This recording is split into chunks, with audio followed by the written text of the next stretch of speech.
and welcome to another Hello episode with your host, Shannon. I am here for technical only and to contribute what I can. Today's episode is going to be about chronic illness with Shannon with human plain name definition in a second for those of you who don't know. As a reminder, this podcast is not meant for children, so if you wish for them to be out of the room, pause this video here and watch it at a later time. Even though we don't talk about the inappropriate topics, we want to make sure that children with disabilities learn about it at their own pace and are able to ask their questions, so we realize that this podcast might be overwhelming for them. So if that's something you are worried about as well, maybe now is not the time to listen to the podcast. Alright, Shannon, take it away.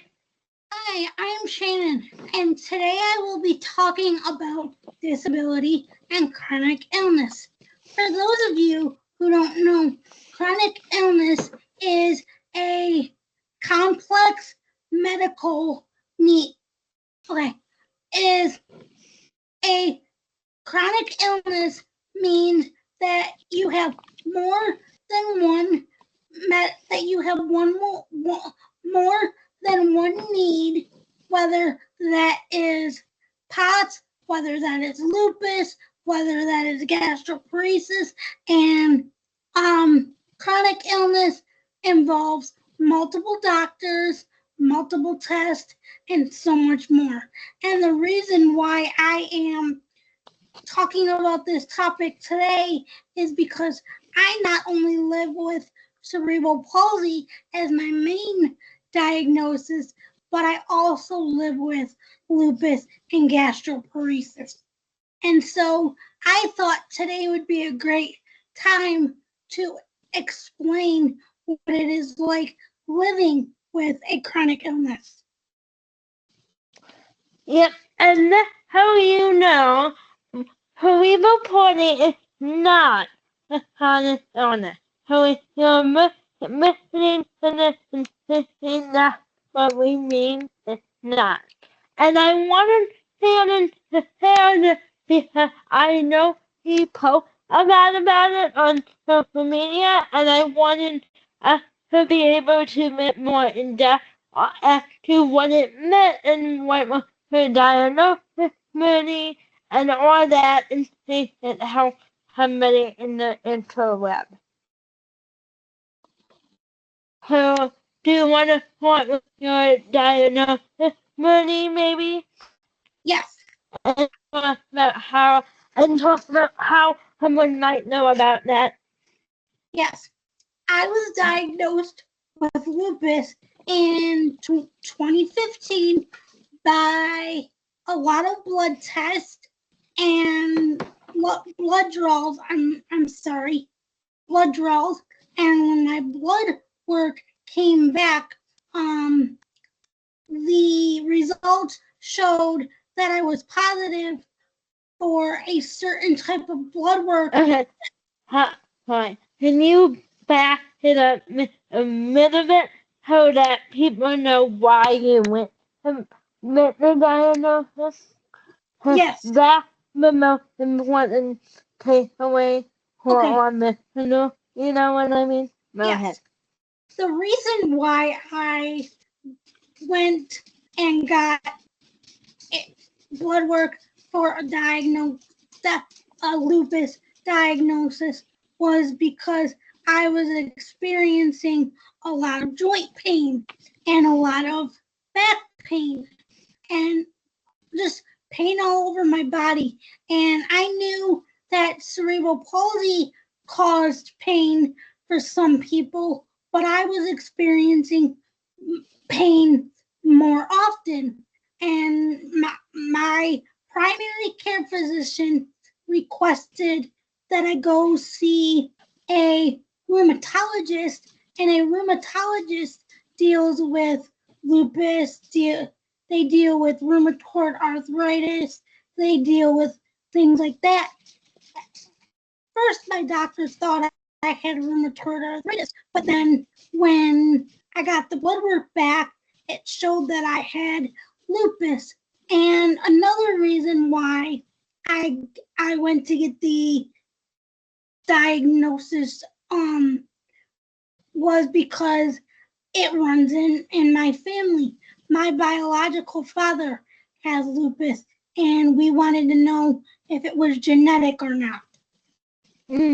That's really important for parents to know, because not only parents but family as well. Me personally, I don't have much pain, but if you're individual experiencing a lot of pain, you may want to move into to chronic illness as another option, and do my know the statistics for chronic illness. Say it one more time, please. You know what the number is for chronic illness and cerebral palsy combined? No, I do not. But I will look. Keep talking and I'm looking. Okay, Anna's gonna look. And in 2022, I believe, if I'm not mistaken, I was diagnosed with gastroparesis, and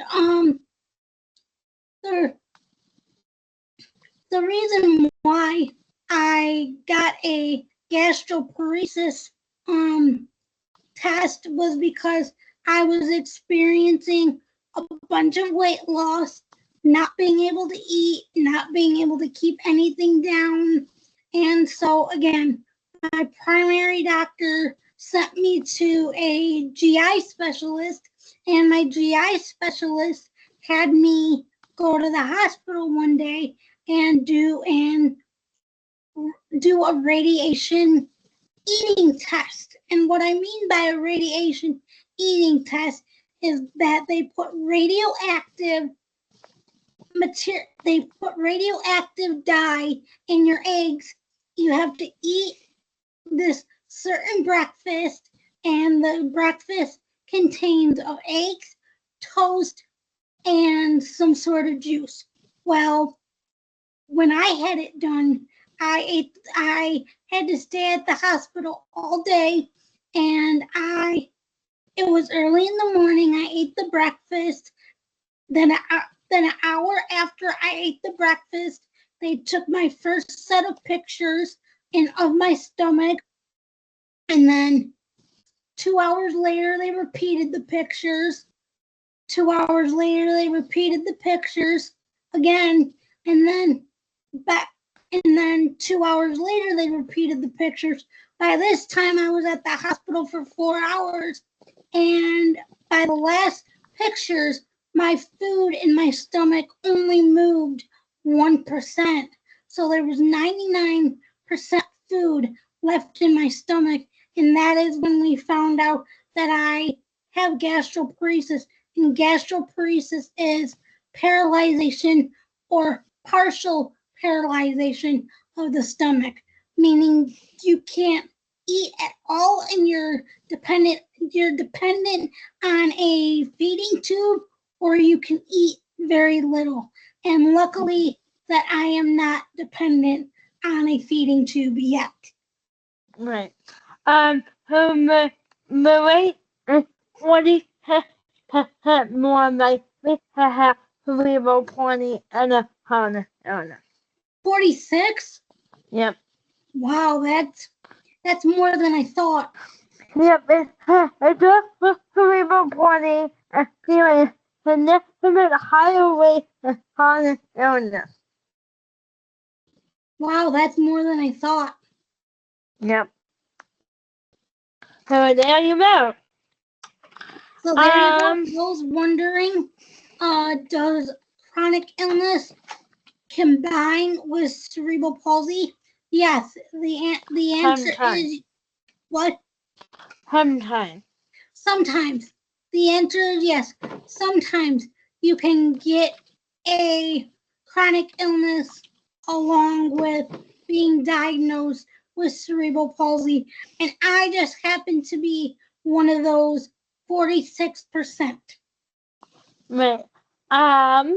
And we talked about how you met Diana, or why you met Diana, and somewhat how you met Diana.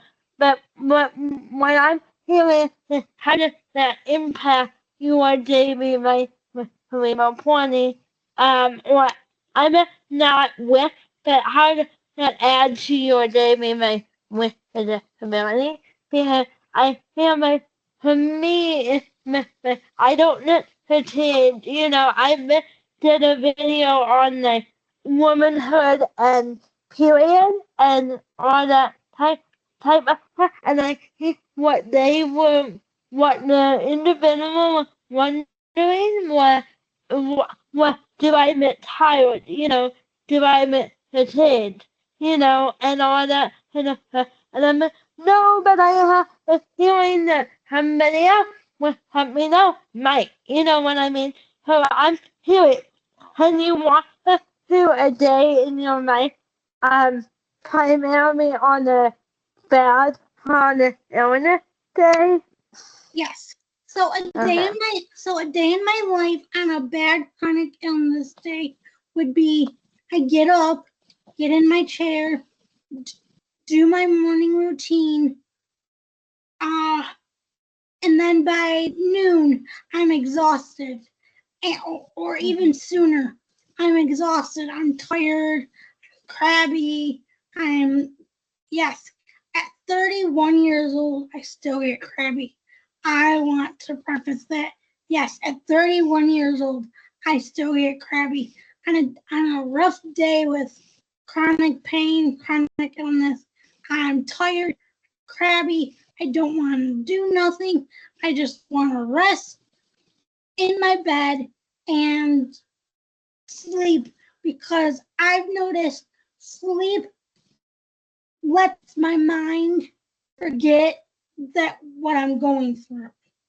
So for you, it's mainly like tiredness, pain, and um, correct me if I'm wrong, but it seems like maybe a little depression or sadness about your kind of illness. Yes, and my mood. Uh-huh. My mood is one of them. My mood can change in an instant. And is that your mental health or like your kind of illness or combined? I think it's combined. Okay. Okay. I just didn't know. Yes, if I that live my life. Yes, I live my life to the most fullest I can. I have wonderful family that will do anything for me, and but there's days, like I said, I want to do nothing but relax in bed, listen to a good book, watch a good show, and if I fall asleep, I fall asleep. I Right. my main concern is not making me too tired. Right. And So like if I have to take a nap at 31 years old, so be it. and the tiredness happen like every day or Depends what I do. Like if I'm okay. more active, I'm more tired. Like right now, Right. I don't have a vehicle because I was in a recent car accident, Right. and I've noticed that my mental health is going crazy.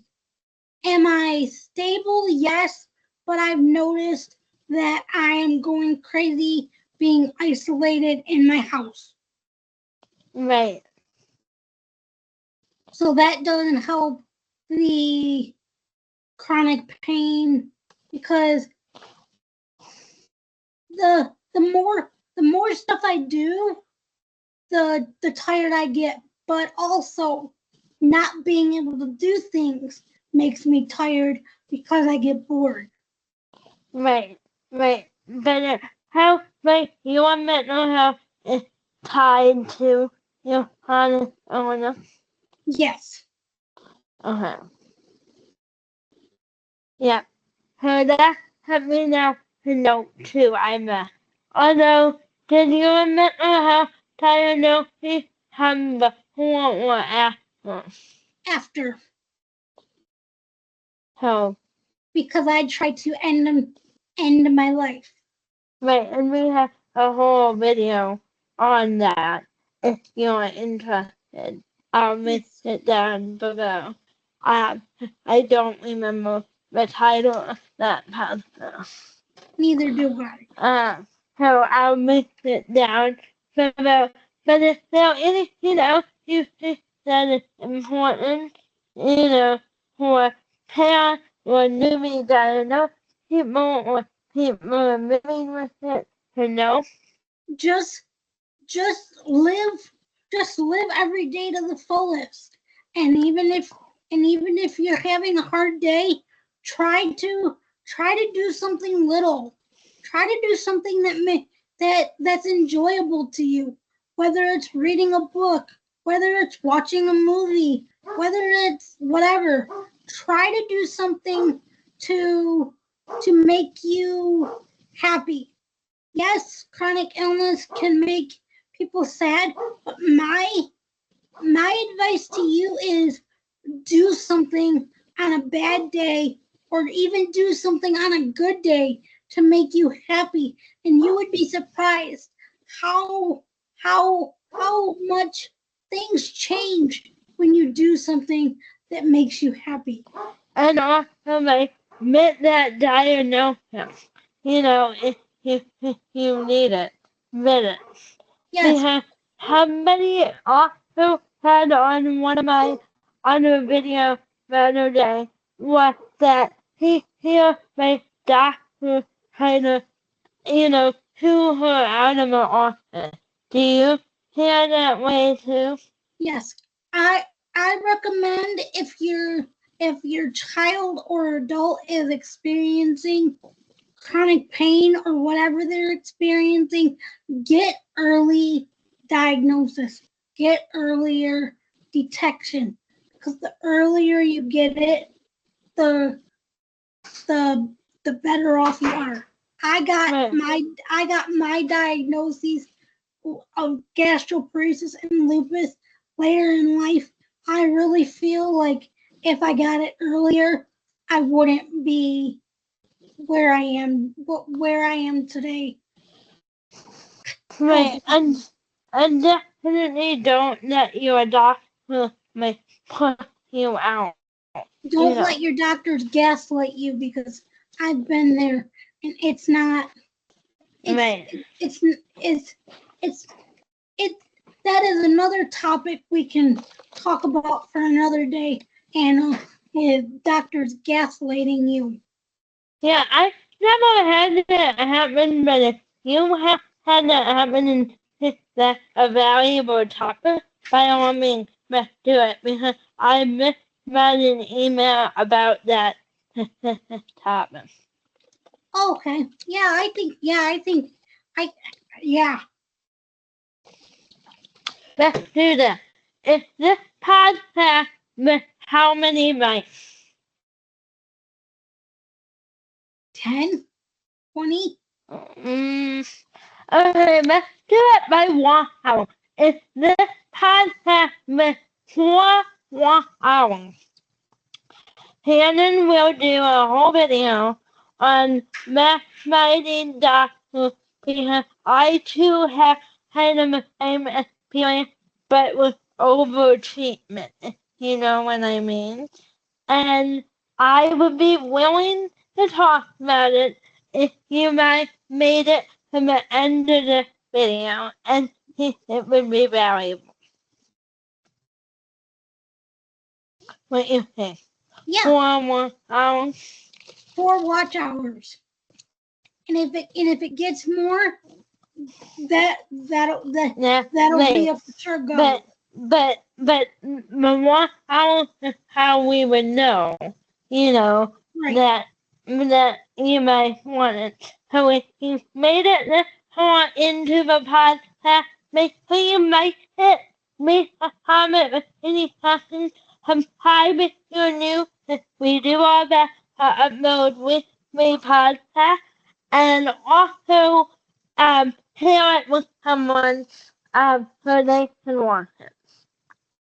And we will see you in our next one with, I don't know what our next one is, but I have an idea what our next one could be, but I'm not going to say it on this episode. Yeah, I want to talk to you about it. Okay. And we'll see you in our next podcast episode, which will hopefully be next week. Bye, everyone. Thank you for listening. Yeah, bye bye.